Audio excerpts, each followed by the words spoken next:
Приветствую вас, мои дорогие подписчики и гости канала Рецепты от Танюшки. Сегодня мы будем готовить национальное блюдо, которое в Молдавии называется плацинды. Плацинды – это жареные лепешки с начинкой из творога и брынзы, с укропом и зеленым луком. Это блюдо очень нравится моей семье, поэтому я часто его готовлю, особенно летом, когда много свежей зелени. Как обычно, список ингредиентов для приготовления в описании под видео. Для приготовления теста нам понадобится 500 грамм кефира любой жирности, 3 столовые ложки сметаны, тоже любой жирности, 4 ложки растительного масла, примерно 600 грамм муки, соль, сода пищевая, 1,5 столовые ложки яблочного 6% уксуса. Для начинки 600-700 грамм творога, 100-200 грамм брынзы, большой пучок укропа, большой пучок зеленого лука, свежие яйца 1-2 в зависимости от творога. Вливаем в миску кефир и добавляем пару щепоток соли. Перемешиваем. Насыпаем в стакан 1 чайную ложку соды без горки и добавляем туда 1-1,5 столовые ложки натурального яблочного уксуса. Характерное шипение и пузыри – это нормальная реакция гашения соды. Теперь отправляем гашеную соду в кефир. Добавляем в кефир 3 столовые ложки сметаны с горкой. Перемешиваем смесь до однородной текстуры. На поверхности смеси появляются пузырьки.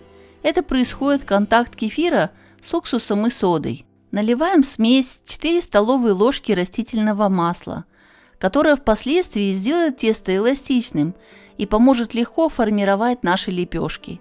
Чем тоньше будет тесто, тем вкуснее будут плацинды. Смесь не взбиваем, а просто аккуратно размешиваем. Добавляем муку. Просеивать ее не нужно, достаточно насытить кислородом прямо внутри пакета. Я делаю сейчас двойную порцию, поэтому и расход муки, и объем теста, которое буду вымешивать, будет больше, чем я вам дала. На двойную порцию необходимо увеличивать количество кефира и муки. Остальные компоненты остаются без изменения. Добавляем муку до тех пор, пока у нас не получится тесто, которое ходит за ложкой. Когда тесто уже хорошо отделяется от дна миски, то перемещаем его на стол, где будем месить руками, или если у вас есть миксером планетарного типа. Я буду месить тесто руками, чтобы вам показать и дать прочувствовать весь процесс. К тому же это легкое тесто, и вам не потребуется больших усилий в этом процессе. Вымешиваем тесто собирающими движениями от краев к центру и продавливающими движениями запястьем руки из центра к краям, проворачивая тесто по кругу. Необходимо, чтобы тесто имело пластичную однородную структуру и не слишком прилипало к рукам. Тесто начинает приобретать более однородную структуру. И это уже не тот ком, который мы вытащили из миски. Как понять, что уже достаточно добавлять муку и что тесто готово? Если при нажиме пальцем на тесто палец легко проваливается в него, значит оно еще очень мягкое и нужно еще добавлять муку до появления небольшой упругости. Наше тесто уже практически не прилипает к рукам и к столу. С ним очень приятно работать. Не думайте, что месить это тесто сложно и нужны какие-то особые навыки, что у вас может что-то не получиться. С этим кефирным тестом всегда все получается хорошо. Оно легкое в работе, мягкое, нежное, пластичное. Не нужно прилагать никакого усилия. Руки не устают месить даже двойную порцию. Сейчас я вам покажу, каким упругим оно стало. Видите? При быстром нажатии на него пальцем оно стремится вернуться в прежнее состояние. Плотнее его делать нежелательно. Наше тесто готово, так как присутствуют 3 признака готовности. Оно не прилипает к рукам, к столу и имеет легкую упругость. Теперь придаем тесту форму шара. Присыпаем мукой миску, помещаем туда наше тесто, закрываем его пищевой пленкой или крышкой и оставляем на 30 минут для отдыха. Тесто мы накрываем, чтобы защитить его поверхность от контакта с воздухом, который способствует образованию корочек. Оставшуюся на столе муку не убираем, а аккуратно смещаем в угол рабочей зоны стола. Когда будем раскатывать наши лепешки, то эта мука будет нами использоваться. Пока тесто отдыхает, у нас есть 30 минут для приготовления начинки. В начинку используем творог, который должен быть свежим, мелкозернистым и пластичным. Если у вас творог рассыпчатый и суховат, то добиться пластичности смеси мы можем только добавлением большего количества яиц. В творог добавляем немного соли, яйцо одно либо два, перемешиваем, отодвигаем в сторону и будем готовить нашу зелень. Всю зелень хорошенько моем и даем в воде стечь. У лука будем использовать нежную, мягкую зеленую часть. Белые стебли, которые уже достаточно толстые, мы отрезаем и используем их в приготовлении других блюд. Если лук молодой и тоненький, то его можно использовать целиком. Режем не крупно, на кусочки примерно по 1 сантиметру. У укропа отделяем толстые части стеблей. Будем использовать нежные и тонкие веточки укропа. Лепешки жарятся очень быстро. И если сразу порезать укроп вместе с толстыми стеблями, то они не успеют пропариться настолько, чтобы стать мягкими. Поэтому мы их отделим и отдельно порежем очень мелко и только потом добавим в смесь. Нежные веточки укропа режем также не крупно, как резали лук.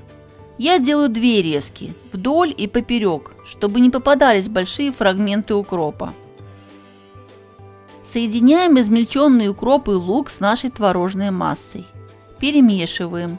Добавляем сюда небольшой кусок сербской брынзы, который натрем на терке. Она придаст дополнительный вкус нашей начинке.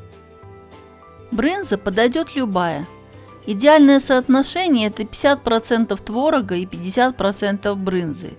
Но поскольку у нас творог более распространенный и доступный по стоимости продукт, то он будет преобладающим. Прежде чем перемешивать все компоненты начинки, нужно присолить зелень щепоткой соли, чтобы она немного размягчилась. Смешиваем зелень с творогом и брынзой аккуратно и не спеша вкручиваем зелень в творог. Лучше использовать для этой цели миску или кастрюлю с высокими бортами. Всю зелень перемешиваем с творогом до ее однородного распределения в смеси. Теперь начинку разглаживаем, немного приминаем. Пусть все компоненты между собой подружатся, пропитаются соком и ароматом зелени. Теперь делюсь секретиком. Заранее начинку не нужно делать, так как соль начнет действовать и сок из зелени выделится раньше времени. А нам нужно, чтобы этот процесс произошел внутри лепешки именно в момент жарки. Начинка готова и наше тесто отдохнуло. Оно немного расплылось, стало мягче. Берем разделочную доску, обильно посыпаем мукой. Сейчас будем формировать наши плацинды. Снимаем с теста пленку. Нож макаем в муку, отрезаем ножом полоску теста и опять тесто прикрываем пленкой. Отставляем миску с тестом в сторону. Делаем из теста колбаску, примерно 5 см в диаметре. У нас должны быть кусочки теста 5 на 5 см. Я делю колбаску пополам и потом каждую половинку тоже пополам.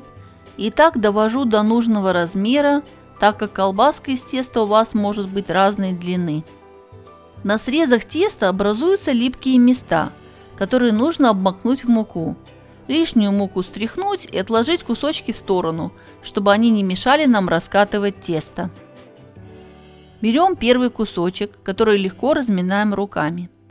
Горстка муки всегда должна быть у вас под руками. Создаем небольшую лепешку, мукой смазываем скалку, подсыпаем на стол под лепешку муки и начинаем раскатывать ее то в одну, то в другую сторону, образуя подобие круга. Тесто раскатываем до тонкого состояния, 2-3 мм. Особое внимание уделяем толщине по краям, примерно 1,5 мм. Края будут накладываться друг на друга, поэтому чем тоньше они будут, тем меньше теста будет вместе закрытия лепешки. Берем лепешки в руки за края. В таком положении очень хорошо тесто вытягивается по краям под собственным весом. Если у вас на краях появились небольшие дырочки, ничего страшного. Теперь положим начинку в центр лепешки. Я люблю, когда мало теста и много начинки. Обратите внимание, что распределяем начинку не до краев, оставляем полосу свободного теста. И теперь будем закрывать начинку в лепешке. Слегка вытягиваем свободный от начинки край теста и накрываем начинку в центре. Со следующим соседним участком края теста проделываем то же самое. Он должен накрыть начинку и частично лечь на предыдущую полоску. В месте наложения слоев теста слегка прижимаем рукой. Всю плаценту закрываем по кругу. Выглядывающей из теста начинки быть не должно. Тесто не защипываем. Но если у вас последняя полоска оказалась короткой и ею не получается закрыть остаток начинки, тогда дотяните ее до встречной полоски и вместе прищипните их концами друг к другу. Можно такую убегающую полоску прищемить и с соседней стороной. Это творческий процесс, и каждый делает так, как ему подсказывает фантазия. Но главная цель – закрыть начинку без щелей и дыр. Получается у нашей лепешки вот такая многогранная форма, которую легко руками подправить, если ваш внутренний перфекционист чем-то недоволен. Теперь еще один секретик. Припорошим мукой нашу плацинду сверху и легонечко скалкой раскатаем ее в направлении из центра к краям граней. Скалкой поправляем форму до того момента, пока не начнет начинка просвечиваться через тесто. Даже если у вас плацинды поначалу будут получаться не очень красивые формы, поверьте, они будут все равно очень вкусными. С каждым разом форма будет получаться все лучше и лучше. Готовую заготовку перекладываем на приготовленную доску, присыпанную мукой. Все следующие заготовки делаем таким же образом. До начала жарки всегда должно быть в запасе минимум 2 такие заготовки, которую слепили первой, отправите на сковороду, а пока она будет жариться, вы лепите 3-ю и размещаете ее на освободившееся на доске место. Когда отправите жариться 2-ю лепешку, то на доске ее место займет 4-я. Таким образом, на доске будет идти постоянное обновление заготовок. Когда готовы 2-3 плацинды заготовки, ставим сковороду на огонь. Нам нужна сковорода или сотейник, желательно не с тонким дном. Я, например, люблю жарить их в большой чугунной сковороде. Наливаем растительное масло так, чтобы оно хорошо закрыло дно сковороды, и даем ему хорошо прогреться. Масло прогревается быстро. Если сбрызнуть пару капель воды, то масло издаст характерный треск. Это значит, что оно нагрелось достаточно и можно отправлять в жарку 1-ю плацинду. Берем 1-ю лепешку и кладем ее на сковороду вниз той стороной, где накладные слои теста, а гладкая сторона лепешки смотрит на вас. Огонь под сковородой должен быть вначале сильный, затем переведите его в среднюю интенсивность, так как он должен обеспечивать кипение масла вокруг плацинды. Но масло не должно дымиться, поэтому интенсивность огня в комфорке регулируйте. Заранее подготовим блюдо, в которое будем складывать готовые лепешки. Пока 1-я жарится, необходимо делать следующую заготовку. Прошла примерно 1 минута. Снизу наша плацинда уже стала румяной. Жарится быстро, так как тесто у нас тоненькое. Берем маслосъемную широкую лопатку и переворачиваем лепешку на другую сторону. Переворот делаем не спеша и аккуратно, чтобы брызги от горячего масла не обожгли вас. Если при жарке верх плацинды вздувается, значит вы хорошо ее закрыли и нет отверстий, откуда бы вышел воздух. Сделайте несколько проколов вилкой или зубочисткой и выпустите воздух. Можно слегка прижимать лопаткой, чтобы он быстрее вышел. Видите, как уже поджарилась 2-я сторона? Вытаскиваем готовую лепешку на блюдо, добавляем в сковороду небольшую порцию свежего растительного масла, чтобы избежать перегревания масла. Еще раз о технике безопасности. Переворачиваем лепешки не спеша и аккуратно, слегка придерживаем ее рукой. Еще секретик. Чем дольше у вас стоит тесто, тем мягче оно становится и тем быстрее будет жариться. Из 1 килограмма творога у нас получилось 13 плацинт. Кушать их очень вкусно со сметаной, со свежими помидорами или огурцами. Они очень нежные, мягкие и вкусные. Желаю вам приятного аппетита! Подписывайтесь на канал, чтобы не пропустить новые рецепты. Мне будут приятны ваши лайки и комментарии. До новых встреч на канале Рецепты от Танюшки.